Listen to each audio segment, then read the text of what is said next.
अब मैं भागवत रत्न पंडित लोकेश कृष्ण शास्त्री जी के स्वागत के लिए उनके चरणों में प्रणाम निवेदित करने के लिए हमारे ग्राम के श्री भगवत सिंह जी पटेल और श्री जयराम जी पटेल से आग्रह करता हूं कि आप कृपया मंच पर आएं और भागवत रत्न पंडित लोकेश कृष्ण शास्त्री जी के चरणों में प्रणाम निवेदित करते हुए आशीर्वाद लें।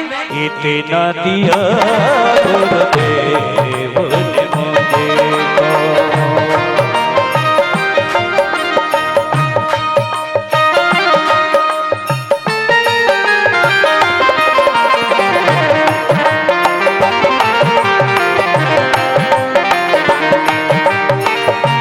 मुझे कर्म है मेरे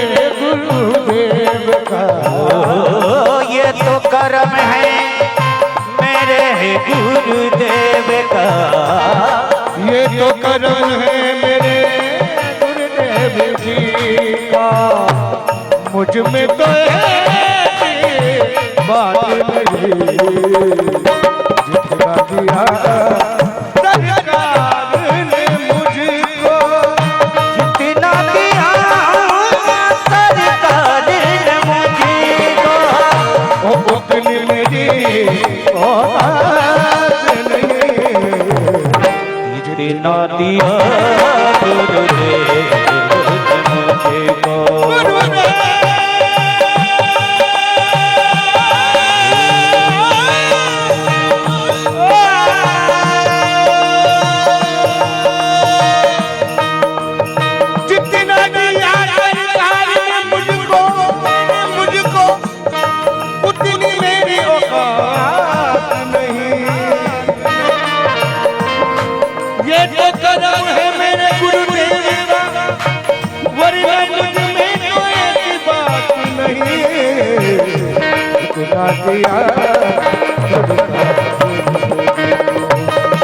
उतनी मेरी औकात नहीं, ये तो कर्म है मेरे गुरुदेव जी का।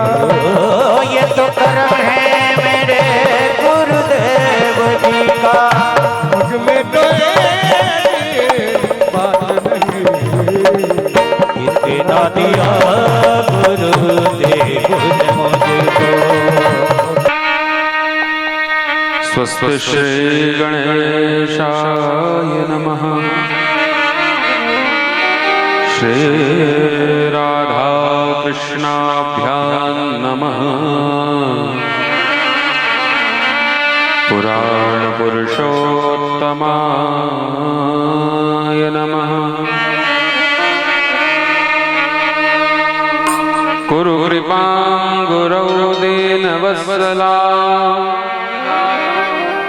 तब पदाम्बुजे भक्तिरस्तु मे। विषय वासना दुःखदा निधे पदप्लवेन मां पाहि भो प्रभो।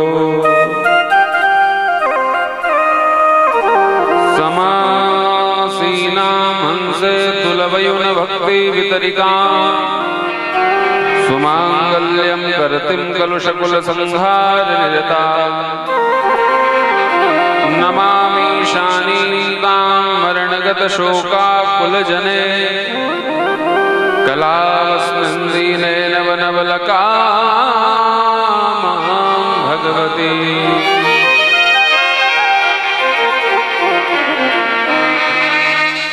कृष्णाय वासुदेवाय हरये परमात्मने प्रणतः क्लेशनाशाय गोविन्दाय नमो नमः।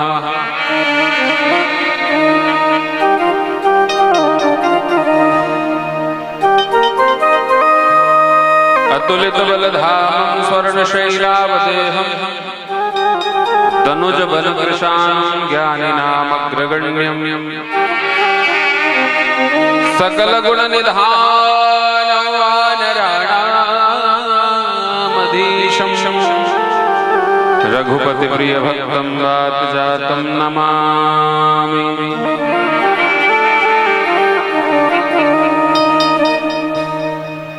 नारायणं नमस्कृत्य नरं चैव नरोत्तमं देवीं सरस्वतीं व्यासं ततो जयमुदीरये।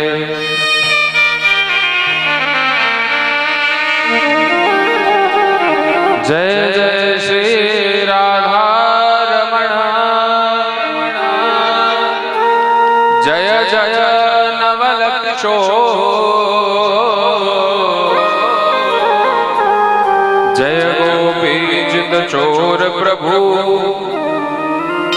जय जय माखन चोर। देवदनुज नर नाग खग खग, प्रेत पितर गंधर्व, वंदहु किन्नर रजनीचर, कृपा करहूं अवसर। कृपा करहूं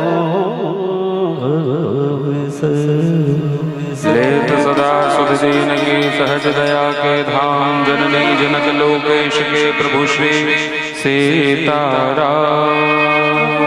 प्रेम से बोले भक्त वत्सल भगवान की, श्री राधा रानी सरकार की जय, श्री वृंदावन बिहारी लाल की जय, यज्ञ नारायण भगवान की जय, सब संतन की जय, सब भक्तन की जय, ब्रह्म समाज की जय। नमः पार्वती पते हर हर महादेव हर। परम मंगलमय परात्पर अखिलेश्वर अकारण करुणा वरुणालय भक्त वांछा कल्पतरु भगवान श्री गोविंद के पाद पद्मों में बारंबार प्रणति निवेदन करते हुए भगवान यज्ञ नारायण के श्री चरणों में प्रणाम करते हुए पूज्य सद्गुरुदेव महाराज श्री के पावन चरणों में प्रणाम करते हुए यहाँ विराजमान साधु संत, संत समाज, ऋषि समाज, ब्रह्म समाज के श्री चरणों में प्रणाम करते हुए श्री हनुमान जी महाराज की भावमयी उपस्थिति में कथा श्रवण कर रहे आप समस्त श्रद्धालु भक्तजन, देवी स्वरूपा मातृशक्ति भक्ति धारा यूट्यूब चैनल के माध्यम से कथा का विशेष प्रसारण दर्शन करेंगे सभी भक्तजन, आप सभी को व्यासपीठ से बारंबार प्रणाम करते हुए सिया राम में सब जग जानी, करहूं प्रणाम जो रिजुक पानी। हमारे बीच में हम सबका परम सौभाग्य है कि दिगंबर वाले पूज्य महाराज श्री हमारे बीच में पधारे हैं। मैं उनके चरणों में बारंबार प्रणाम करता हूं और आप सब लोग ताली बजा करके पूज्य महाराज श्री का स्वागत करें। बोलो संत भगवान की जय।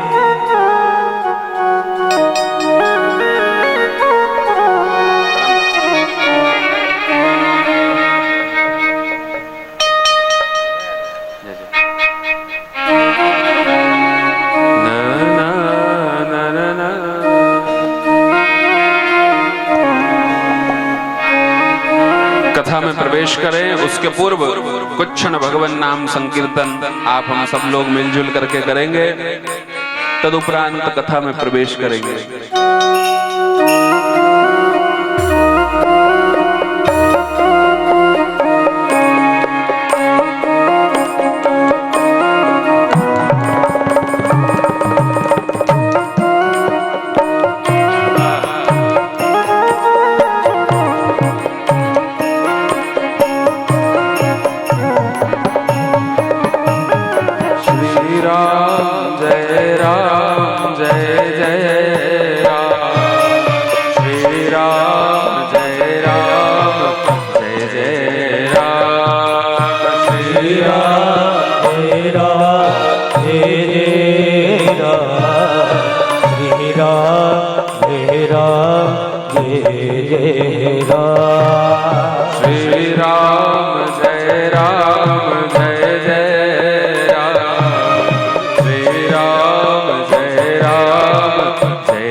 हरि बोल, हरि बोल।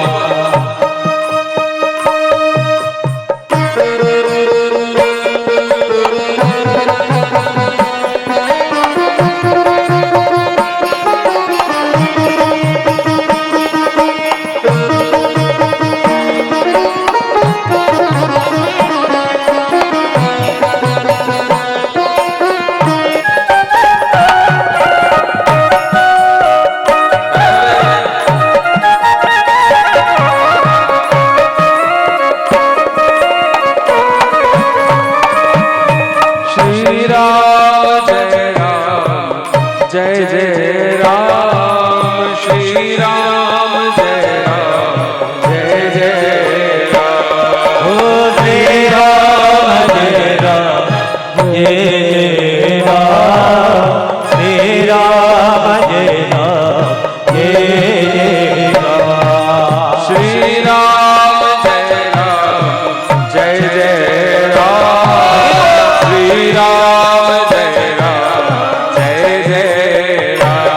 ओ श्री राम जय राम, जय जय राम, श्री राम जय राम, जय जय राम। श्री राम जय राम, जय जय राम, श्री राम जय राम, जय जय राम। ओ श्री राम जय राम, जय जय राम, श्री राम जय राम, जय जय राम। श्री राम जय राम, जय जय राम, श्री राम जय राम, जय जय राम। ओ श्री राम जय राम, जय जय राम, श्री राम जय राम, जय जय राम।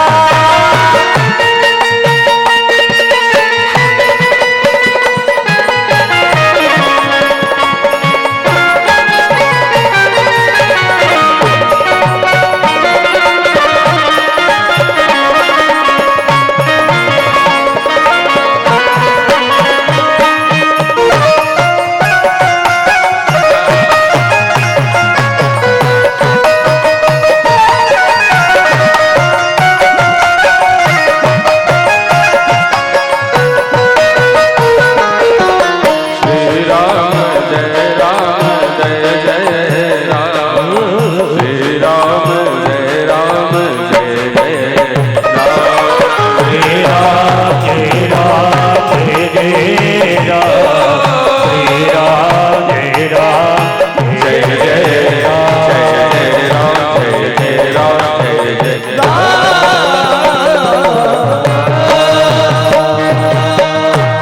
राजा रामचंद्र भगवान की की जय।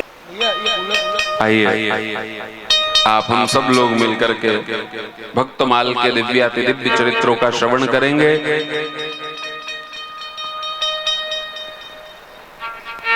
जन्मांतरे भवेत् पुण्यम तदा भागवतम लभेत्। शास्त्रों में कहा है, विद्वज्जन भी कहते हैं, जन्म जन्मांतर के जब पुण्यों का उदय होता है, जब कुछ क्षण का सत्संग हमें श्रवण लाभ प्राप्त करने को मिलता है और सत्संग की प्राप्ति हो और ऐसे महान पर्व में, महान कार्य में, शुभ प्रसंग में जब कोई संत का आगमन हो जाए तो वो निश्चित तौर पे वह कार्य मंगलमय हो जाता है। इतने विद्वान विद्वज्जनों की उपस्थिति हमारे बीच में है, जो कृपापूर्ण हमें आशीर्वाद प्रदान कर रहे हैं। साधु संत महापुरुष प्रतिदिन यहाँ पधार रहे हैं और पूज्य महाराज श्री जहाँ से आए हैं, आपका ही क्षेत्र है, आप सब लोग जानते हैं। मुझे भी दिगंबर धाम पे तकरीबन 7-8 वर्ष पहले कथा करने का सौभाग्य प्राप्त हुआ था। एक बार उसके बाद हम 2-3 वर्ष पहले खोआ में भी कथा करने के लिए गए थे। तो वहां महाराज जी आए थे। उन जंगलों में शेर भ्रमण करते हैं बहुत सारे। तो हमने कहा, महाराज जी हमने ऐसा सुना है कि यहाँ शेर भ्रमण करते हैं। महाराज जी ने कहा सुना क्या, हमने तो देखा भी है, हमारे तो आसपास ही घूमते रहते। तो हमको मन में लगा कि क्या आसपास शेर होते हैं क्या। महाराज जी ने कहा कि चलो ठीक है, तुम्हें देखना है। मैंने कहा हाँ देखना है। तो उन्होंने कहा शाम को वहीं पहुंचवा देते हैं जहाँ कथा चल रही है। हमने कहा महाराज जी मजाक कर रहे होंगे, लेकिन महाराज आप बात नहीं मानेंगे। तकरीबन 2-3 बजे दिन में हमारी बात हुई थी। 3-4 घंटे बाद शाम को 7-8 बजे महाराज जी ने गांव में ही शेर भेज दिया। हमने फोन लगा क्या, महाराज जी देख लिया, आप वापस बुलवा लो, अब नहीं देखना, ज्यादा देख लिया तो हम देखने लायक बचेंगे ही नहीं। तो ऐसे महापुरुषों का आशीर्वाद है।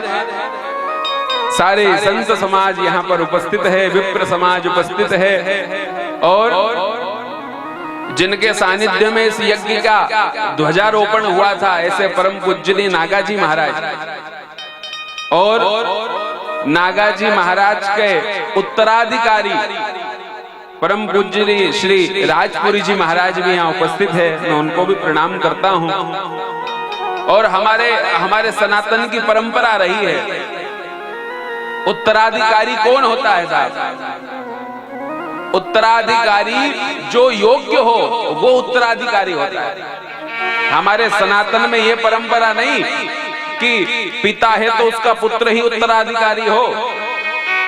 हमारे साधु संतों की जो परंपरा है, सन्यास वाली जो परंपरा है, सनातन की जो परंपरा है, वो परंपरा है जो योग्य हो, जिसने गुरु की सेवा करी हो, जो गुरु के साथ रहा हो, निष्कपट भाव से गुरु मानता हो, वो हमारी परंपरा रही है। और निश्चित तौर पे पूज्य जो वर्तमान में अभी पीठाधीश्वर है, उनका भी हम सबको उतना ही सम्मान करना चाहिए जितने हम लोग पूज्य श्री नागाजी महाराज के प्रति समर्पित थे।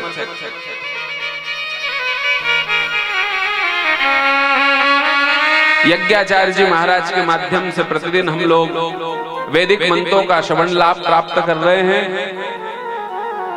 चित्रकूट धाम से पधारे परम पूज्यनी श्री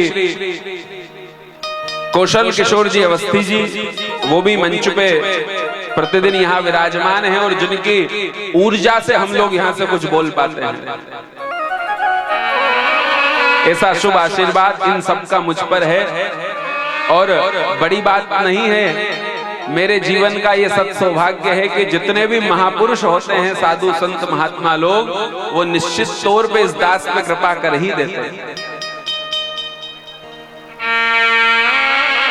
अभी हमारा एक और प्रयास चल रहा है कि साधु संतों का जब आशीर्वाद मिल ही रहा है तो क्यों ना इनका एक संतों का समागम ऐतिहासिक रूप में अपनी जो जन्मभूमि है जिया गांव देवास जिले में, वहां भी कराया जाए। अब संत लोग जैसे कृपा करेंगे वैसा आयोजन आगे होगा।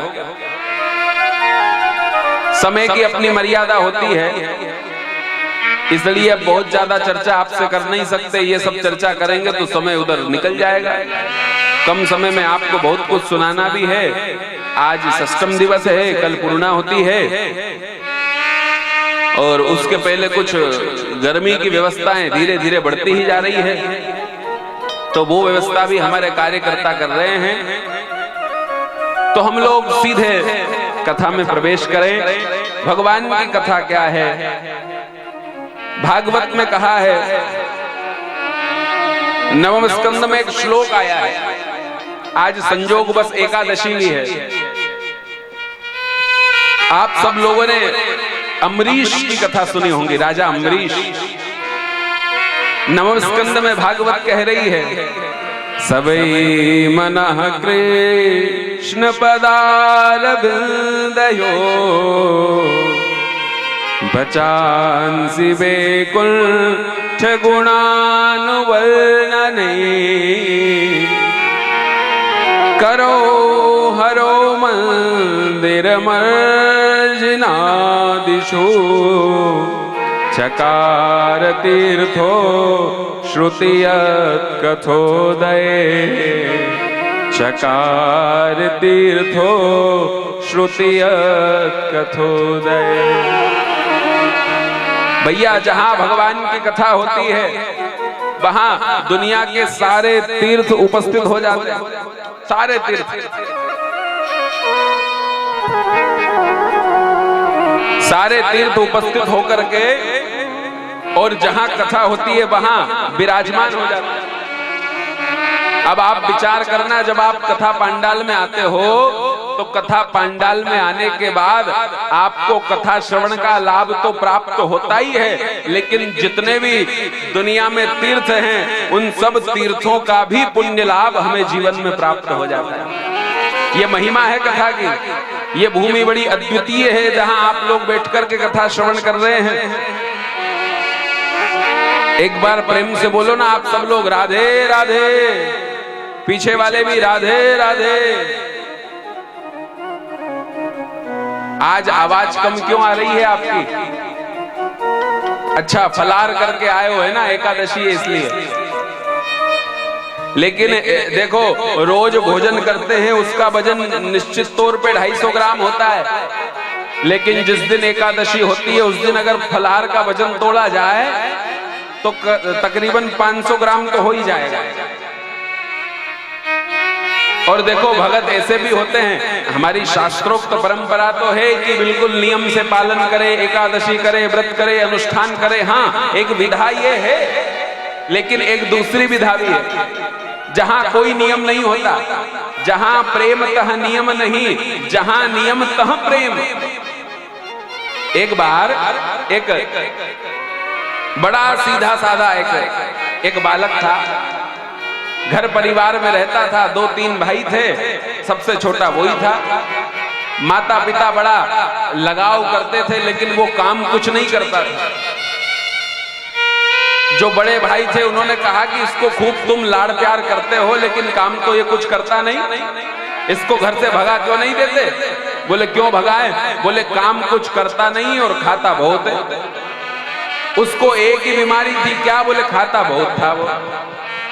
घर वालों ने निकाल दिया, बोले इसको खेत में भेज दो।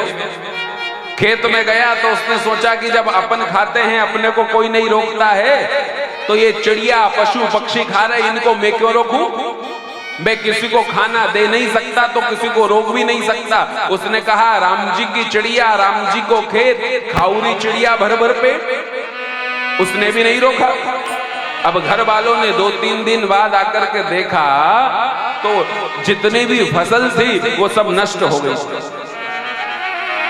अब घर वालों ने कहा, ना तो ये घर के काम का है, ना ये खेत के काम का है, क्या करें? बोले इसको धक्का मार के खेत से भी बाहर निकाल दिया। उसको खेत से बाहर निकाल दिया। अब इधर उधर भटक रहा था, इतने में इसने देखा 10-20 महात्मा उधर से गुजर रहे थे, बढ़िया भगवान नाम संकीर्तन करते हुए।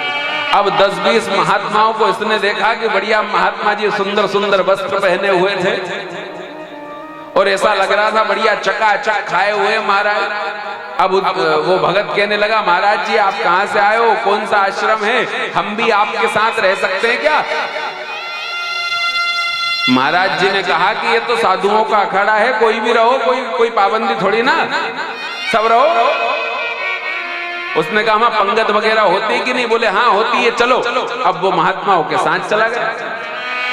आश्रम पे गुरुजी के पास गया, गुरुजी से कहा, गुरुदेव यहाँ पंगत कितनी होती है? बोले यहाँ 4 पंगत सुबह होती है और 4 पंगत शाम को होती है।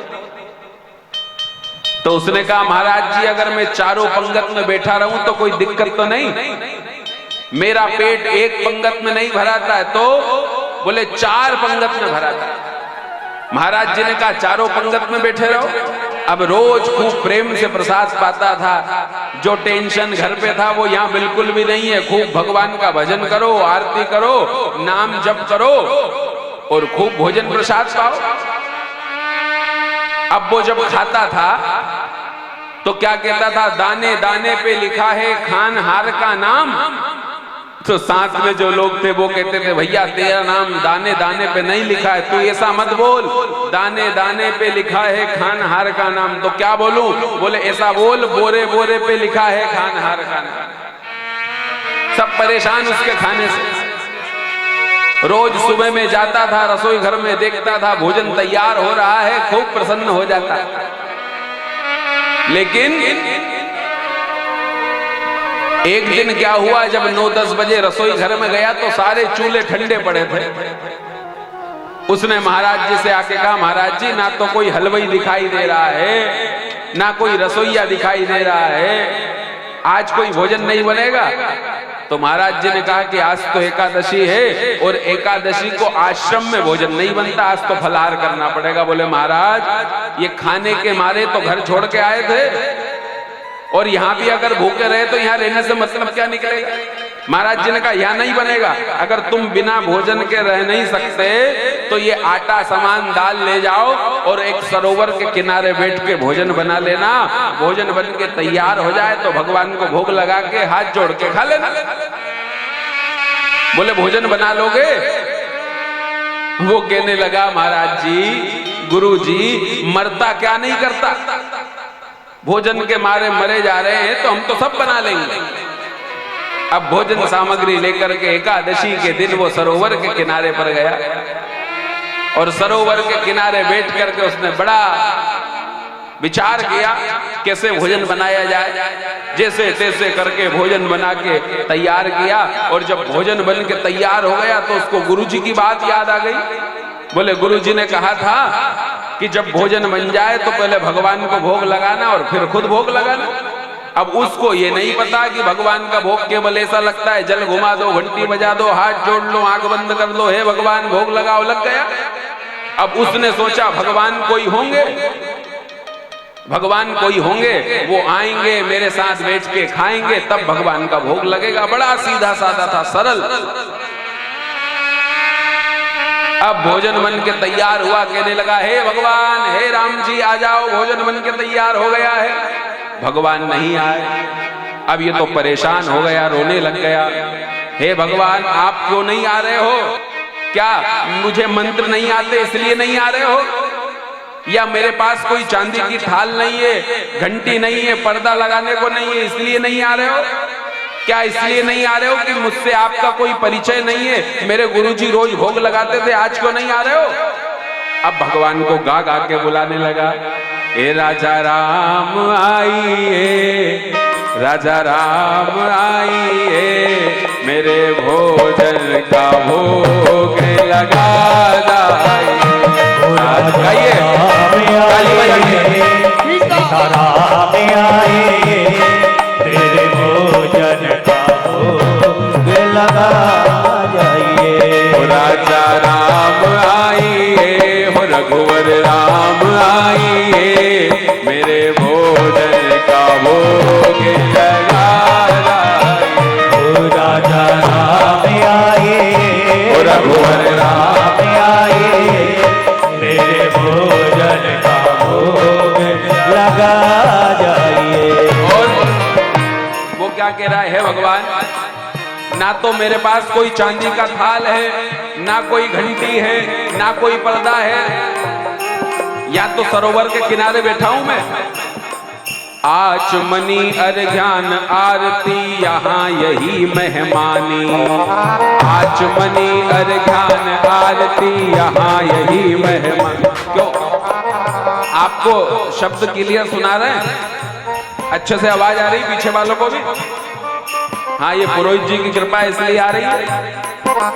आचमनी अर्घ्यान आरती यहाँ यही मेहमानी, आचमनी अर्घ्यान आरती यहाँ यही मेहमानी। और वो भगवान से कह रहा है क्या? बोले महागंगा जल मिलता था, नर्मदा जल मिलता था, और यहाँ बोले रूखी रोटी खाओ प्रेम से पियो नदी का पानी, रूखी रोटी खाओ प्रेम से पियो नदी का पानी, रूखी रोटी खाओ प्रेम से पियो नदी का पानी, रूखी रोटी खाओ प्रेम से पियो नदी का पानी। राजा राम आइए, रघुवर राम आइए, मेरे भोजन का भोग लगा। रघुवर राम आइए, मेरे भोजन का भोग लगा जाइए।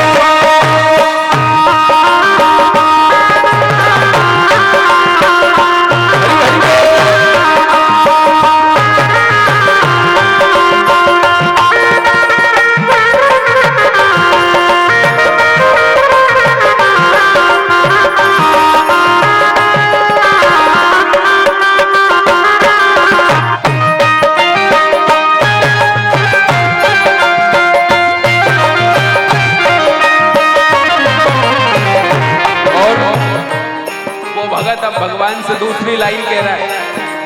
महाराज जी वो भगवान से कहता है कि तुम ये गलत फहमी में मत रहना कि आश्रम में भोजन मिल जाएगा।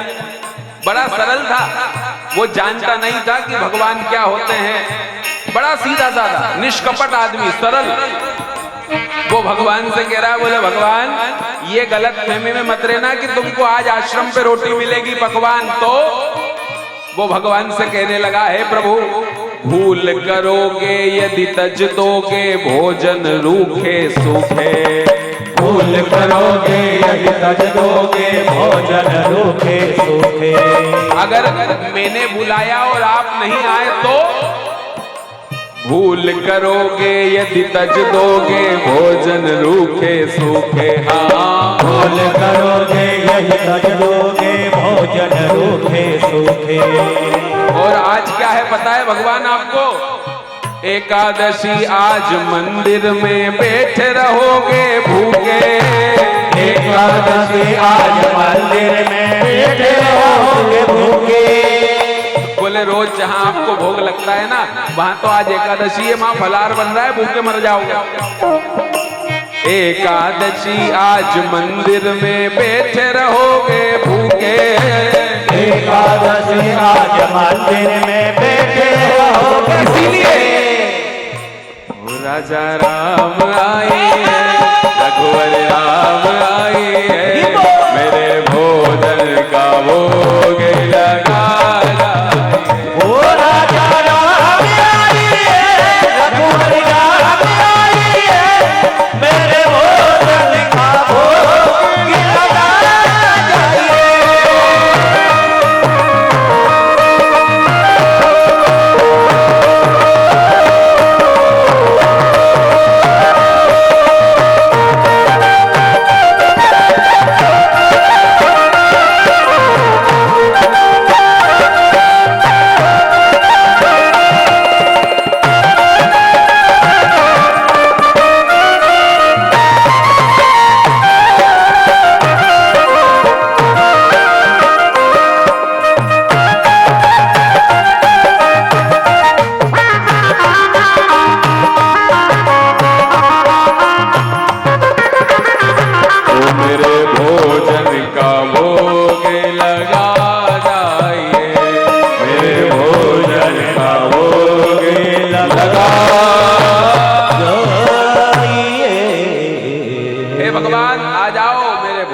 भोग लगा जाओ।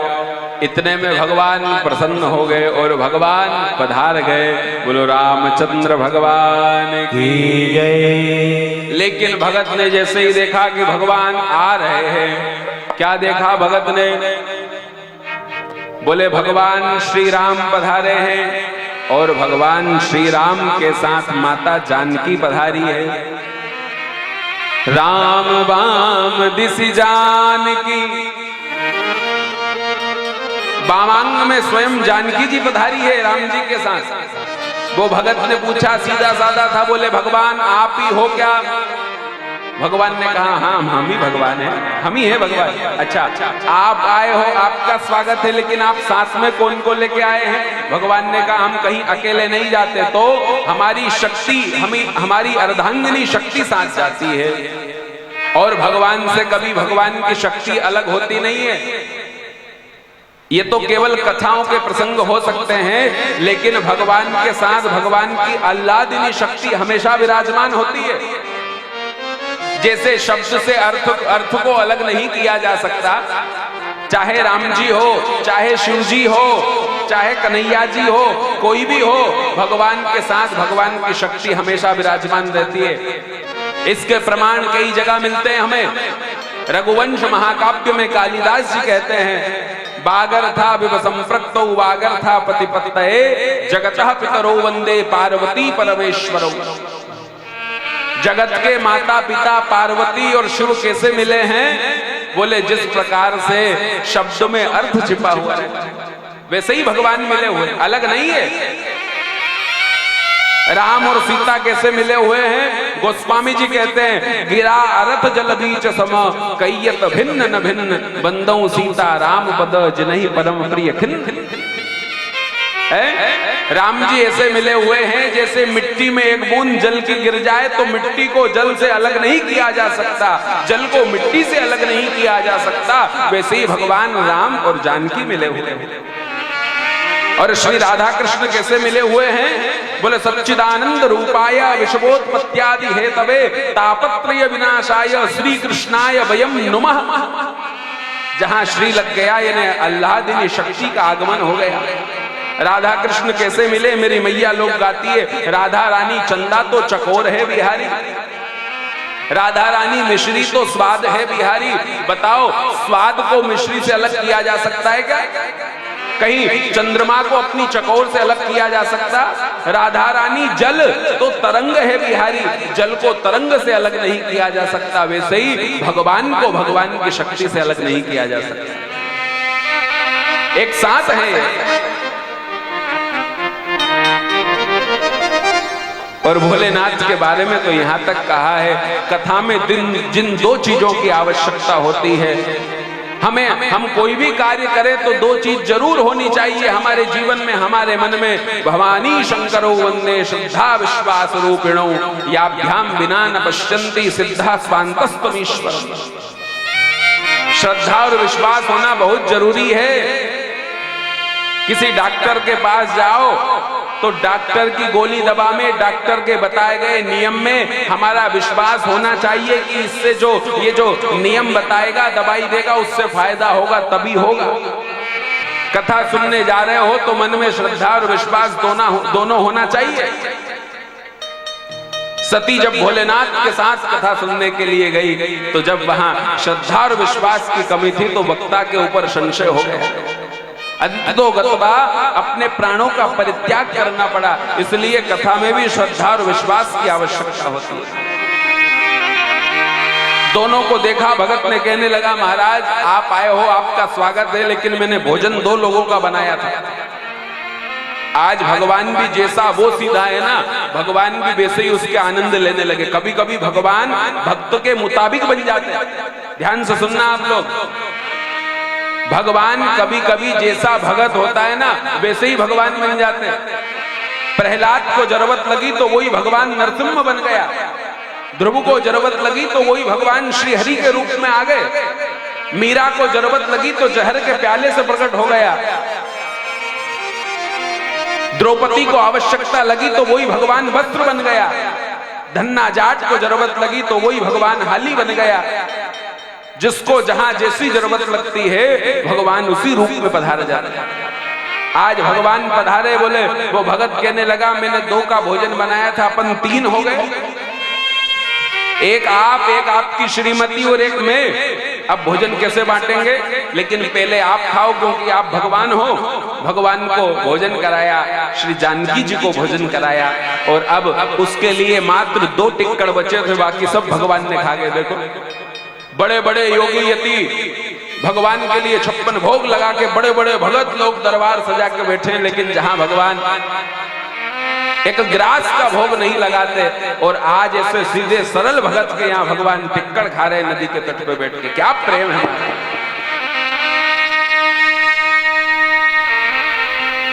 उसने कहा, भगवान आप पूरी एकादशी नहीं लेकिन थोड़ी बहुत तो आप करा ही दोगे। और भगवान भोजन करके चले गए। ये इधर आश्रम में आ गया, 15 दिन निकले, 15 दिन के बाद फिर एकादशी आई। ये सुबह भंडारी जी के पास गया, बोले भगवान आपने पिछली बार 2 सेर आटा दिया था, हम 2 लोग थे तो 2 सेर आटा दिया। अब भगवान अकेले नहीं आते, भगवान 2 आते और एक में, तो अब 3 सेर आटा दो, थोड़ा थोड़ा आटा दाल सामान सब बढ़ा दो। भंडारी ने कहा, भगवान कहाँ आते भैया, हमको 50 साल भोजन बनाते हो गए, आज तक कभी भगवान आए नहीं, तेरे बुलाने से आ गए। उसने कहा, भैया जरूर आते हैं। गुरु जी ने कहा, जितना मांग रहा है उतना दे दो। अब 3 सेर आटा लेकर के, आटा दाल लेकर के, पूरी सामग्री लेकर 15 दिन बाद फिर एकादशी आई। अब आश्रम में तो एकादशी को भोजन नहीं बनता, ये फिर सरोवर के किनारे पहुंच गया। इसने भोजन बना के तैयार करा, और अब इसको पता है कि 2 लोग आते, तो अब दोनों को बुलाने लगा। ये भगत फिर गाने लगा, हे भगवान आ जाओ, मैं आपको ऐसे बुलाता हूँ, आप आते नहीं हो, शायद आपको भजन की आदत लगी हुई है। बड़े बड़े वेद मंत्रों का उच्चारण करने से भगवान नहीं आते, बड़ी बड़ी स्तुतियां करते तो भगवान नहीं आते। अरे भगवान आना तो बहुत बड़ी बात है, लेकिन मरते समय भगवान का नाम मुख में आ जाए। जन्म जन्म मुनि जतन कराही, अंतराम मुख आवत नाही। बड़े बड़े भगत लोग महाराज तपस्या कर रहे हैं, लेकिन भगवान नहीं आ पा रहे। लेकिन देखो भक्ति, ऐसा भगत भी था, अब भगवान को बुलाने लगा, हे भगवान, हे राजा राम आई है, और कहने लगा, ओ सीताराम आई है, मेरे भोजन का भोग लगा जाइए। राजा राम आई है, सीताराम आई है, मेरे भोजन का भोग लगा जाइए। मेरे भोजन का भोग लगा जाइए। मेरे भोजन का भोग लगा जाइए। ओ मेरे भोजन का भोग लगा जाइए। ओ मेरे भोजन का भोग लगा जाइए। राजा राम आई है, सीताराम आई है, मेरे भोजन का भोग लगा जाइए। ओ राजा राम आई है, सीताराम आई है, ओ मेरे भोजन का भोग लगा जाइए। अब इसने भगवान श्री राम और जानकी दोनों को बुलाया, और जैसे ही राम और जानकी दोनों को बुलाया तो इसने जैसे ही देखा कि भगवान आ रहे हैं, तो दक्षिणे लक्ष्मणो यस्य बामे च जनकात्मजः। इसने जैसे ही देखा भगवान को बुलाया तो पहले एक को बुलाया, दो आए, और अब दो को बुलाया तो राम बाम दिशि जानकी लखन दाहिनी ओर। एक और जानकी और दूसरी ओर लखन लाल को लेकर के भगवान आए। अब इसने जैसे ही देखा कि भैया एक को बुलाया तो दो आए, दो को बुलाया तो अब तीन आ गए। भगवान से पूछने लगा, बोले प्रभु आप ये एक एक व्यक्ति हर बार सांस में क्यों लेकर के आते हो? आप भगवान हो, आपको भोग लगाना है मुझे। आपकी धर्म पत्नी को ले आए, उनको लगा सकता हूं, लेकिन सांस में ये एक और कौन को लाए हो आप? बड़ा सीधा साधा भगत, कोई जानता नहीं। भगवान ने कहा भैया ये हमारी धर्म पत्नी है और ये हमारा छोटा भाई है, हमारा सेवक है, इसका नाम लक्ष्मण है। बड़ा परेशान, बोले पिछली बार भी भूखा रह गया था और इस बार 3 का भोजन बनाया, फिर 4 हो गए। परेशान तो था, उसने गुस्से में कह दिया भगवान से, वो थोड़ी जानता भगवान क्या चीज। उसने गुस्से में कह दिया भगवान से, बोले भगवान सुनो, मैंने भगवान को भोग लगाने का ठेका लिया है, पूरे भगवान के खानदान को भोग लगाने का ठेका नहीं है मेरा। एक आओ तो भोग लगाए, 2 आओ तो लगाओ, कितने आ गए? लेकिन प्रभु सुनो, आप मुझे लगते बड़े अच्छे हो, इसलिए आप पहले भोजन पालो, फिर मैं पालूंगा। भगवान ने भोजन पाना प्रारंभ किया। लखनलाल कह रहे हैं भगवान कैसी जगह लाए हो, कैसी खातिरदारी हो रही, देखो भोजन कराने से पहले 10 बार डांट रहा है और तो भी आप भोजन कर रहे हो। भगवान ने कहा भैया मेरी लीला ऐसी ही है, मुझे जो थाली लगा के 56 भोग देता है वहां में नहीं जाता, मैं तो केवल भाव देखता हूँ। भाव देखा शबरी के यहाँ तो झूठे बेर खाने पहुंच गए, भाव देखा विदुर के यहाँ तो छिलके खाने पहुंच गए। भगवान केवल भाव के भूखे हैं, भाव का भूखा हूं मैं, भाव ही बस सार है। भाव से मुझको भजे तो भव से बेड़ा पार है। अन्न धन और वस्त्र भूषण कुछ न मुझको चाहिए, आप हो जाओ मेरे बस यही मेरा सत्कार है। बांध लेते भक्त मुझको प्रेम की जंजीर में, इसीलिए इस धरा पर होता मेरा अवतार है। भाव का भूखा हूं मैं, भाव ही बस सार है। जिनके भाव प्रधान है भगवान उन्हीं के यहाँ का स्वीकार करेगा। भगवान कभी ये नहीं देखते कि इसकी उम्र क्या है, ना भगवान जाति देखते हैं, ना भगवान आपका महल बंगला गाड़ी घोड़े देखते हैं। भगवान क्या देखते हैं? केवल और केवल भाव। हमारी श्रुति स्मृतियां कह रही है, व्यादस्याचरणम ध्रुवश्च वयो विद्या गजेन्द्रस्य का जाति विदुरस्य यादवपते उग्रस्य किं पौरुषम कुब्जाया किम नाम रूप मदिगम किम तत्सुदाम्नो धनम भक्त्या तुष्यति केवलम न च गुणै भक्ति प्रियो माधवा। अगर भगवान जाति देखते तो कभी व्याध के यहाँ भगवान नहीं जाते,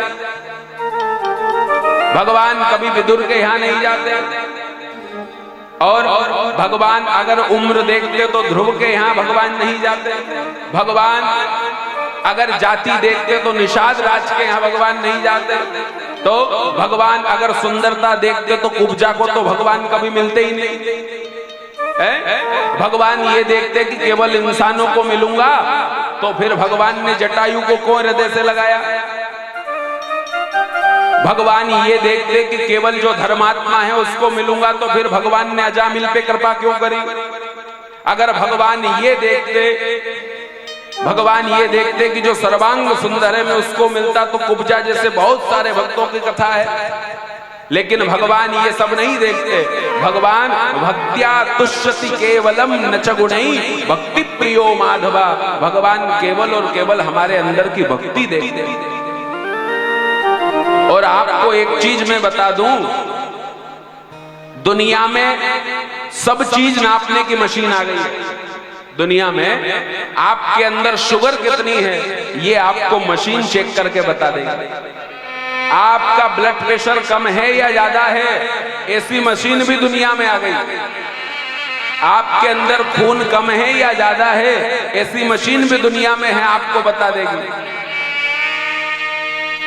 आपके शरीर में किस चीज की कमी है, प्रोटीन की कमी है, क्या क्या कमी है, सब आपके लंग्स में कितना इन्फेक्शन है, आपका हार्ट कितना काम कर रहा है, ये सब बता देगी मशीनें। लेकिन दुनिया में कोई ऐसी मशीन है, कोई दुनिया में ऐसा कोई वैज्ञानिक पैदा हुआ जिसने ऐसी मशीन बताई हो, बनाई हो, जो ये बता दे कि आपके अंदर भक्ति कितनी है, आपके अंदर धर्म कितना है? ऐसी कोई मशीन है? ऐसी मशीन अगर किसी ने बनाई है तो वो गोस्वामी जी ने बताई है। रामचरितमानस में गोस्वामी जी ने इस मशीन के बारे में बताया। कौन सी मशीन है? ध्यान से सुन लेना, और आज ये पॉइंट आप नोट करके ले जाना। आपके अंदर कभी भक्ति है या नहीं है? कौन के अंदर भक्ति है? गोस्वामी जी ने बताया। भक्ति का थर्मामीटर क्या है? ए मम गुण गावत पुलक शरीरा, ओ मम गुण गावत पुलक शरीरा, गद गद गिरा नयन भयनीरा, गद गद गिरा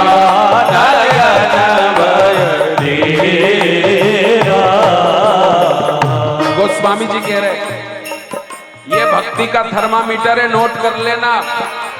गोस्वामी जी ने कहा जिस दिन भगवान के गुण गाते गाते, जिस दिन भगवान की कथा सुनते सुनते, जिस दिन भगवान के दर्शन करते करते आपकी आंखों से झरझर आंसू गिरने लग जाए, समझ लेना कि आपके अंदर भक्ति है।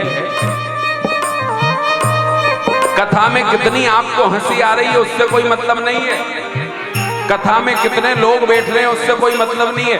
मैं जब यहाँ आता हूँ 10 लोग नहीं होते, और मैंने तो समिति वालों से बोल भी रखा है तुम्हारी जब इच्छा हो उस समय बोलने को तैयार है। हाँ, रात को 12 बजे भी बोलोगे तो भी बोल देंगे। हाँ,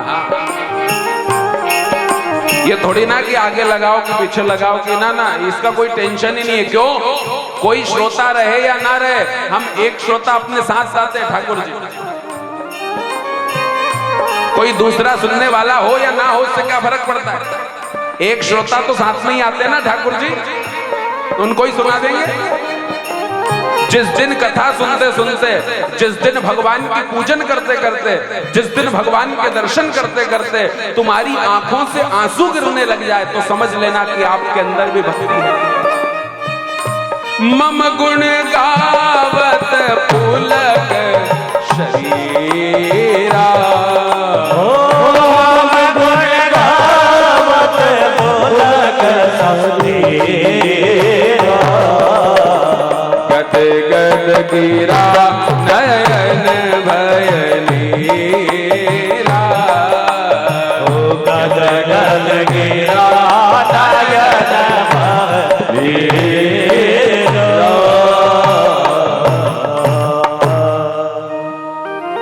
यह है भक्ति का थर्मामीटर। और अब क्या हुआ, भगत ने भोजन कराया, थोड़ा बहुत जो भोजन बचा वो खुद ने करा और फिर आश्रम पे चला गया। भगवान अंतर ध्यान हो गए। धीरे धीरे धीरे समय निकला और गुरुजी से जाके कहने लगा, बोले गुरुदेव, एक को बुलाता हूं तो 2 आते हैं, 2 को बुलाता हूं तो 3 आते हैं। आप तो ऐसा करो, 2-4 लोगों का आटा सामान बढ़ा के दे दो मेरे। 15 दिन बाद फिर एकादशी आई। गुरुदेव ने कहा, ये इतना सामान ले जाता है, करता क्या है? 2-4 और शिष्य थे, उन्होंने कहा हो सकता है दुकान पे जाके बेच दे, क्योंकि किसी को विश्वास नहीं था कि भगवान आते हैं और भोग लगाते हैं। गुरुदेव ने कहा, अभी जितना सामान मांग रहा है उतना सामान दे दो और पीछे से हम लोग चल के देखेंगे कैसे भगवान आते हैं, कैसे भोग लगाते हैं। ये जो सामग्री ले जाता है इनका क्या करता है पता चलेगा। वो भगत गया सरोवर के किनारे पर और आज उसने भोजन नहीं बनाया तो क्या किया, आज भोजन का जो सामान लाया था पूरी सामग्री को सरोवर के किनारे जमा कर रख दिया। आटा रख दिया, दाल रख दिया, मिर्च मसाला पूरा जमा करके रखा। इतने में इधर आश्रम पे बातचीत हुई। बोले चलो अपन अब चल के देखेंगे कि ये भगत क्या करता है आटा सामान दाल सामग्री का। और अब इसने क्या किया, ये कहने लगा कि रोज में भोजन बनाता हूं और भगवान करके चले जाते हैं, क्यों ना आज भगवान को पहले ही बुला लिया जाए, क्योंकि 2-3 लोग तो आते ही हैं, इनसे ही बनवाऊंगा आज, मैं क्यों परेशान हूं। तो अब इसने आज भोजन नहीं बनाया, केवल सामान रखा और भगवान को बुलाना शुरू किया। अब देखो ये कथा हमें शिक्षा देती है, कौन कहते हैं भगवान आते नहीं, कौन कहता है आप भक्तों की तरह बुलाते नहीं, कौन कहता है भगवान नाचते नहीं, आप गोपियों की तरह नचाते नहीं, कौन कहता है भगवान खाते नहीं, आप यशोदा के जैसे खिलाते नहीं। भगवान तो आज भी आने को तैयार है भैया, आपके अंदर प्रेम तो हो, और आपके अंदर प्रेम है तो परमात्मा खिंचा हुआ चला है,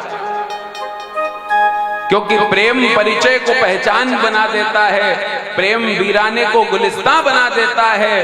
मैं आप बीती कहता औरों की नहीं, प्रेम इंसान को भगवान बना देता है, प्रेम इंसान को भगवान बना देता है। प्रेम में बहुत ताकत है। जिस दिन परमात्मा से सच्चा प्रेम हो गया उस दिन भगवान खिंचे हुए चले।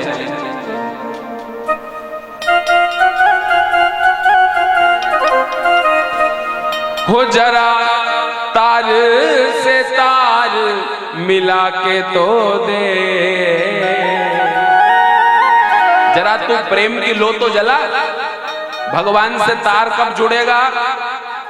आप लोग ने देखा होगा ना, आप गुलाब जामुन बनाते हो, चाशनी जब लेते हो शक्कर की, तो जलेबी बनाते समय जब आप लोग शक्कर की चाशनी लेते हो तो उसमें सबसे पहले आता है मेल, और जैसे ही आप मेल को हटाते हो और फिर आप उसको चेक करते हो तो तार से तार जुड़ जाता है। जुड़ता है या नहीं?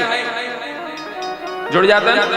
कब? जब मेल हटता है तब तार से तार जुड़ता है। जैसे ही आपके मन का मेल हटा कि परमात्मा से भी आपके आत्मा का तार से तार जुड़ जाएगा। हो जरा तार से तार मिला के तो दे, ओ ओ प्रभु बंधे हुए खिंचे हुए चले आएंगे, ओ प्रभु बंधे हुए खिंचे हुए चले आएंगे, ओ प्रभु बंधे हुए खिंचे हुए चले आएंगे, ओ प्रभु बंधे हुए खिंचे हुए चले आएंगे। वो जरा तारे से तारे मिला के तो दे, जरा तारे से तारे मिला के तो दे, प्रभु बंधे हुए खिंचे हुए चले आएंगे, ओ प्रभु बंधे हुए खिंचे हुए चले आएंगे। भगवान तो आज भी आने को तैयार है। अब इसने आटा सामान रखा और भगवान को बुलाने लगा, हे भगवान आ जाओ, हे जानकी जी पधार जाओ, हे लखनलाल आ जाओ। और अब इसने जैसे ही भगवान को बुलाया, हे राजा राम आइए, सीताराम आइए, हो लक्ष्मण राम आइए, मेरे भोजन का भोग लगा जाए। आ जाओ भगवान। इतने में भगवान ने क्या किया, एक अड़ैया भगत ने कीनी करुण पुकार, तक्षण में ही प्रकट भय श्री दिव्य राम दरबार। पूरा राम दरबार प्रकट हो गया। बोलो रामचंद्र भगवान की जय। भगत ने पूछा, प्रभु ये पूरा राम दरबार कौन कौन को ले आए? पहले आप आए, फिर पत्नी को लाए, फिर भाई को लाए, ये कौन कौन है? भगवान ने कहा, हम चारों भैया हैं, चारों भैयाओं की धर्म पत्नी है। और बोले ये एक बंदर साथ में लाए? बोले भैया ये बंदर नहीं, ये हनुमान जी है, हनुमान जी को साथ लेकर के आए हैं। अब वो भगत ने कहा, प्रभु इतने सबको लेके आए हो तो आज देखो आपको भी मजा आएगा। क्यों? हर बार मैं भोजन बना लेता हूं फिर आपको बुलाता हूं। अब भगवान ने कहा, बताओ भोजन कहाँ है, हम करें? उसने कहा, प्रभु आज भोजन नहीं बना। तो बोले ये रखी सामग्री, आप बनाओ और खाओ नहीं, पहले हमें खिलाओ फिर आप खाओ। क्यों? हर एकादशी को हम भूखे रह जाते हैं। अब भगवान ने प्रबल प्रेम के पाले पड़कर प्रभु को नियम बदलते देखा, खुद का मान टले टल जाए पर भक्त का मान न टलते। अब भगत के खातिर भगवान भोजन बनाने लगे, जानकी जी भोजन बनाने लगी। पूरा राम दरबार भोजन बनाने के लिए लगा है। और भोजन बनाने का भंडारी का काम कौन को दिया? भंडारी का काम दिया भरत जी को, क्योंकि भरत जी कौन है? विश्व भरण पोषण कर जोई, ताकर नाम भरत यस हो। भंडारी का काम भरत को दिया। तो श्री भरत जी भंडार बनाने लगे, चुन के लकड़ी लखन लाल लाने लगे। लखन लाल लकड़ी लेने के लिए गए, भोजन बना और आज भगवान ने उस भगत को बिठाया। जानकी भोजन का थाल तैयार करके लाई और भगत को खिलाने लगे। आहा, क्या सौभाग्य है महाराज। कोई तपस्या नहीं, कोई मंत्र जानता नहीं, कोई नियम नहीं करे, लेकिन आज भगवान के हाथों से भोजन कर रहा है। और जैसे ही उसने गुरुजी को देखा, पीछे से गुरुजी आ गए, उसने भगवान को छोड़ा, जानकी जी को छोड़ा और दौड़ करके गया और गुरु के चरणों में लिपट गया। भगवान ने कहा, अरे भगत कहां जा रहे हो? वो कहने लगा, बोले महाराज आप तो सीधे भोजन करने आते हो, लेकिन मेरे को जो आटा सामान डाल देते ना, वो तो मेरे गुरुजी हैं। उनके चरणों में जाकर के लिपट गया। बोले देखो गुरुदेव भगवान बैठे हैं, जानकी जी देखो देखो पूरा परिवार बैठा है। लेकिन भगवान ने ऐसी माया का पर्दा डाला कि गुरुजी को भगवान नहीं दिखे, केवल भगत को दिख रहे हैं। गुरुजी ने कहा, हमको तो भगवान कहीं नजर नहीं आ रहे, कहां है तुम्हारे भगवान? बोले ये तो बैठे हैं। बोले हमें नहीं दिख रहे। अब भगत रोने लगा, है भगवान मेरे से क्या गलती हो गई? अरे ना मैं मंत्र जानता हूं, ना मैं कोई सेवा जानता हूं, ना मैंने कोई तपस्या करी, आप मुझे दर्शन दे दिए तो आप हमारे गुरुजी को भी दे दो ना दर्शन। भगवान ने आकाशवाणी करी, अरे भगत तेरे गुरुजी जरूर हैं, पढ़े लिखे बहुत हैं, शास्त्रों का ज्ञान इनको बहुत है, लेकिन जैसा प्रेम तेरे अंदर है, जैसी सरलता तेरे अंदर है, जैसी विनम्रता तेरे अंदर है, वो इनके अंदर नहीं। बोले भगवान अगर आप मेरे से प्रसन्न हैं तो आप मेरे गुरुजी को भी दर्शन दो। भगवान ने दर्शन दिए, श्री राम जानकी लखन लाल पूरा परिवार प्रकट हो गया। बोलो रामचंद्र भगवान की जय। पूरा परिवार वहां उपस्थित हो गया और 3 शब्द कहे, सरल। बहुत ध्यान से सुन लेना आप लोग, वो भगत सरल था और सरल में मात्र 3 शब्द होते हैं, सरल। और सरल का अर्थ क्या होता है? स से सीता, र से राम और ला से लक्ष्मण। जिसके हृदय में राम सीता लक्ष्मण विराजमान हो वही व्यक्ति सरल है, वही सरल। नवम सरल सब छल सनहीन। ये भगवान की भक्ति है, सरल हो जाना। सबसे कठिन विषय दुनिया में अगर कुछ है तो वो है सरल हो जाना। गुरु के वचनों पे विश्वास, गुरु की भक्ति का ये परिणाम निकला। आज भगवान दर्शन देने के लिए आए। गुरु देखो, आज के समय में गुरु बना लेना अलग विषय है, गुरु मान लेना अलग विषय है, लेकिन गुरुजी की मानना बहुत कठिन है। आज लोग क्या कहते हैं, माता पिता हम आपको तो बहुत मानते हैं लेकिन आपकी जरा सी नहीं मानेंगे। लोग कहते हैं गुरुजी हम आपको तो बहुत मानते हैं लेकिन आपकी जरा सी भी नहीं मानेंगे। कल लोगों ने मदर्स डे बनाया, खूब फोटो डाले, खूब स्टेटस डाले, तू कितनी अच्छी है, तू कितनी भोली है, प्यारी प्यारी है ओ मेरी माँ। ऐसे लग रहा था कि इनसे बड़ा कोई माँ बाप का भगत ही नहीं है। एक व्यक्ति का कल मैंने स्टेटस देखा, उसने कहा कि फोटो तो खूब डाल रहे हो, रोटी भी देना इनको। फोटो ही फोटो से कुछ नहीं होगा, इनको रोटी भी दी कि नहीं कभी। और ध्यान रखना, माता पिता की सेवा ही परम धर्म है हमारा। आज सरल भगत को भगवान ने दर्शन दिए, धन्य हो गया। केवल फोटो डालने से भक्ति नहीं हो जाएगी। 15 अगस्त 26 जनवरी को भी हम लोग खूब देश के फोटो डालते हैं, तिरंगे का फोटो डालेंगे। हम देशभक्त हैं, ये देश है वीर जवानों का, अलबेलों का मतवा। बोल देना अलग विषय है। ये से तो कलयुग का आदमी आरती में ही खूब गाता है। आरती में क्या कहता है, ये बोले कुछ और करे कुछ। ये कलयुग का आदमी है। आरती में क्या गाता है ये, तन मन धन यह जीवन। कलयुग का भगत क्या कहता है, तन मन धन यह जीवन सब कुछ है तेरा, तेरा तुझको अर्पण क्या लागे मेरा। और जैसे ही आरती के बाद आरती की थाल उसके सामने जाए और अगर 1 के सिक्के की वजह 5 का सिक्का निकल आए तो 3 बार जेब देखता है, कहां चेक करूं, जो आरती में कह रहा था। और वैसे आजकल नहीं कहता, पहले कहता था ये तो तन मन धन यह जीवन सब कुछ है तेरा। अब क्या कहता है, अब कलयुग का भगत कहता है, तन मन धन यह जीवन सब कुछ है मेरा, हो दाता पड़ोसी का भी मेरा, मेरा मुझको दे दो क्या लागे तेरा। आजकल तो ऐसे हो गए,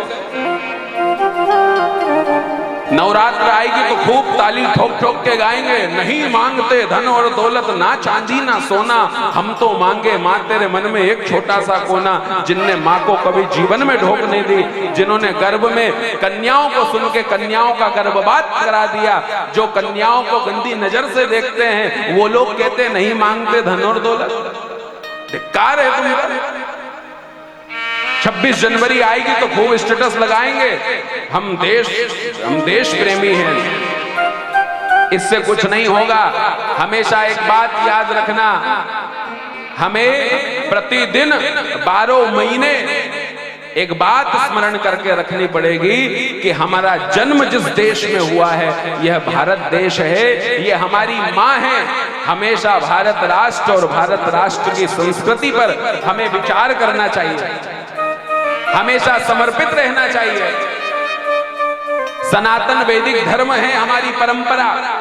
एक दिन पूज्य श्री शंकराचार्य भगवान बता रहे थे, दुनिया के जितने भी धर्म हैं ये धर्म नहीं हो सकते। कोई मजहब हो सकता है, कोई पंथ हो सकता है, लेकिन केवल और केवल हमारी इस संस्कृति में कोई धर्म है तो वो केवल सनातन वैदिक धर्म है, केवल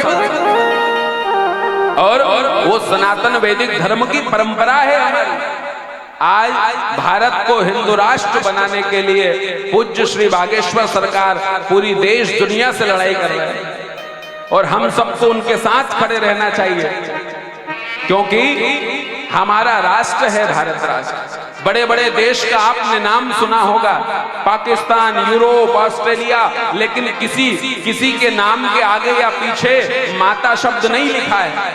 केवल और केवल हमारा भारत राष्ट्र ऐसा है जिसको माता शब्द से संबोधित किया जाता है। प्रेम से बोलो भारत माता की जय। और कैसा है हमारा भारत देश?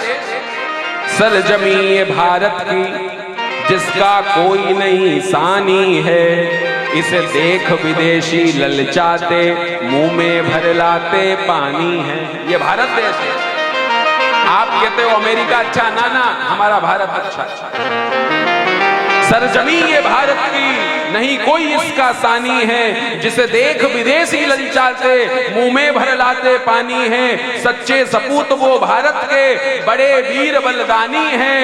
यह शेर है हर बच्चा बच्चा सच्चा हिंदुस्तानी है, सच्चा हिंदुस्तानी। यहाँ का हर बच्चा शेर है महाराज भारत का। इसीलिए इस धरती को कौन सी धरती कहा है? ये कौन सी धरती है आपको पता है? जहां आप और हम सब लोग बैठे, कौन सी धरती है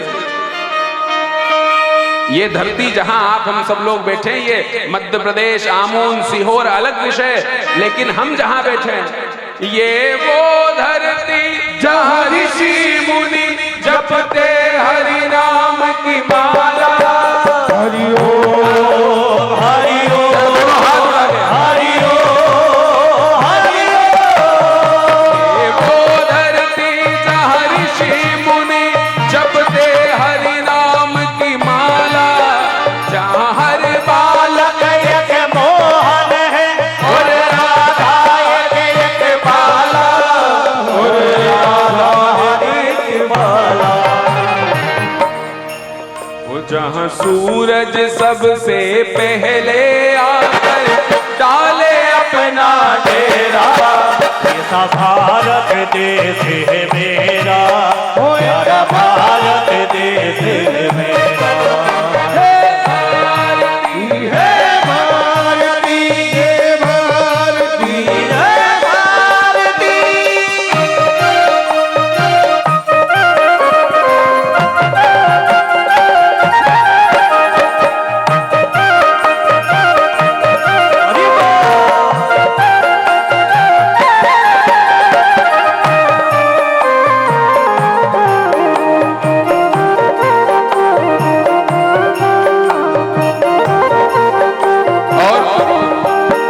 जहां आसमान से बातें करते मंदिर और शिवालय। हरि ओम हरि ओम हरि ओम हरि ओम। आसमान से बातें करते मंदिर और शिवालय, जहां किसी नगर पे किसी द्वार पे कोई न ताला डाले, कोई न ताला डाले। जहां सूरज सबसे पहले आकर डाले अपना डेरा। वो भारत देश है मेरा, मेरा भारत देश है मेरा।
मेरा, ऐसा भारत देश है मेरा, ऐसा भारत देश है मेरा, ऐसा भारत देश है मेरा।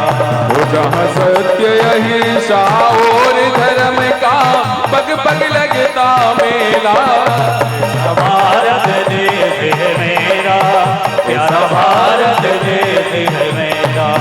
भारती हो भारती, भारती है भारती, ऐसा भारत देश है मेरा, ऐसा भारत देश है मेरा, ऐसा भारत देश है मेरा, भारत देश है मेरा, ऐसा भारत देश है मेरा, प्यारा भारत देश है मेरा।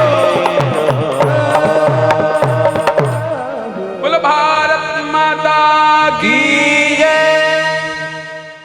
यूके हो या ऑस्ट्रेलिया, रसिया या जापान, यूके हो या ऑस्ट्रेलिया, रसिया या जापान, हर भारतवासी के दिल में मेरा प्यारा हिंदुस्तान, मेरा प्यारा हिंदुस्तान। हम हिंदुस्तान के रहने वाले हैं।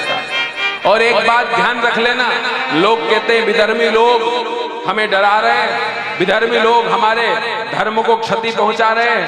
विधर्मियों से कुछ भी होने वाला नहीं है। रावण, कुंभकर्ण, कंस, दुशासन, दंतवक्र, शिशुपाल जैसे आतताइयों से हमारा धर्म समाप्त नहीं हुआ, तो आजकल जो पैदा हुए उनसे क्या समाप्त होगा? ये हमारा वो धर्म है, सनातन वैदिक धर्म है। और अपने बच्चों को भी ये बताओ कि हम सनातन वैदिक धर्म के हैं। उन्हें तिलक लगाना सिखाओ, उन्हें शिखा रखना सिखाओ, उन्हें हमारा वैदिक परंपराओं का पालन करना सिखाओ। जैसा हम लोग बच्चों को सिखाएंगे उसी प्रकार से जो हमारी भारत राष्ट्र की संस्कृति है, जैसे स्कूल जाना सिखाते हो वैसे मंदिर जाना भी सिखाओ। क्या गुरु की परंपरा होती है, क्या माता पिता की परंपरा होती है, ये हमारे इतिहास कह रहे हैं। माता पिता के वचन से प्रेम होना चाहिए, चरण से कम होगा तो भी चल जाएगा। गुरु के चरणों से प्रेम कम ज्यादा होगा चल जाएगा, गुरु के वचनों से प्रेम होना चाहिए। और वचन से प्रेम आप श्री राधे ओम ओम। गुरु के वचनों से प्रेम आप जानते हैं, एकलव्य और द्रोणाचार्य की कथा आपने सुनी होगी। द्रोणाचार्य ने एकलव्य को कभी अपना शिष्य माना ही नहीं, लेकिन आसपास चर्चा होती थी कि एकलव्य जैसा द्रोणाचार्य का कोई दूसरा शिष्य हो नहीं सकता। एक बार द्रोणाचार्य ने कहा कि लोग इतनी बात करते तो जरा चल के देखें तो अपने शिष्य की परीक्षा ले। शिष्य की परीक्षा लेने के लिए गए। एकलव्य बहुत श्रेष्ठ धनुर्धर हुए। उन्होंने कहा कि एकलव्य तुम मुझे गुरु मानते हो? बोले गुरुदेव, मैंने जिस दिन से हाथ में धनुष उठाया है उस दिन से ये प्रतिज्ञा की है आपको गुरु बनाया। आपके यहाँ बहुत बड़ा कोई नेता आ जाए, मुख्यमंत्री आ जाए, राष्ट्रपति आ जाए, प्रधानमंत्री आ जाए, उससे आपका यज्ञ पूर्ण नहीं होगा। ध्यान से सुन लेना, यज्ञ पूर्ण। हाँ बजाओ जरा, पीछे वाले भी बजा दो, डरते क्यों हो तुम लोग? आपका यज्ञ पूर्ण नेताओं के आने से नहीं होगा, तो आपका यज्ञ पूर्ण जब होगा जब यहाँ का प्रत्येक साधु, प्रत्येक ब्राह्मण आपको आशीर्वाद देकर के जाएगा तो यज्ञ। और एक भी ब्राह्मण, एक भी महात्मा, एक भी साधु संत अगर कोई नाराज हो गया तो महाराज कितनी ही आहुति छोड़ लेना, कितने ही बड़े पांडाल बना देना, कैसे ही राष्ट्रपति प्रधानमंत्री को बुला लेना, पूर्णता में संशय है महाराज। इसीलिए बात कड़वी है, लेकिन हम लोग सच बात बोलने में सच की गादी है ना, और चाटुकारिता हमसे आती नहीं। हाँ साहब, हाँ पटेल साहब, हाँ भैया बहुत बढ़िया, ये हमसे नहीं आती। चाटुकारों से आप लोग भी सावधान रहना। चाटू चमचे को बोलते हैं,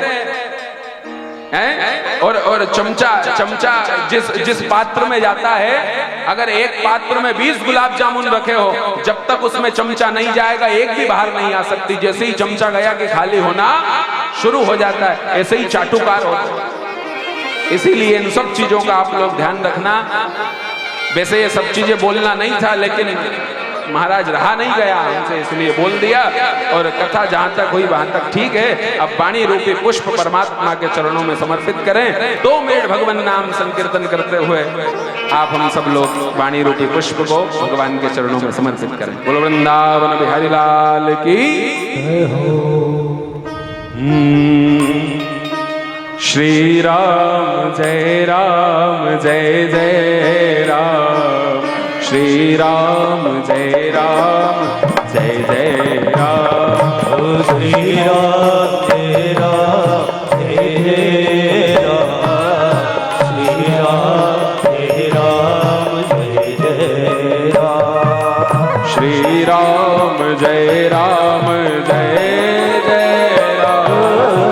श्री राम जय जय राम, श्री राम जय जय राम, श्री राम जय जय राम, श्री राम जय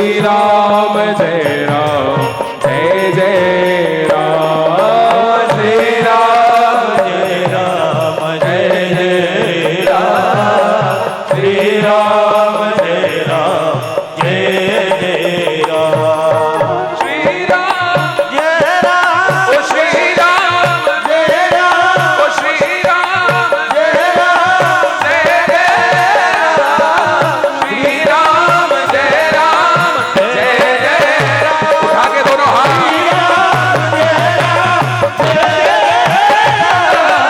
श्री राम जय जय राम, श्री राम जय जय राम, श्री राम जय श्री राम जय जय जय राम, जय राम, जय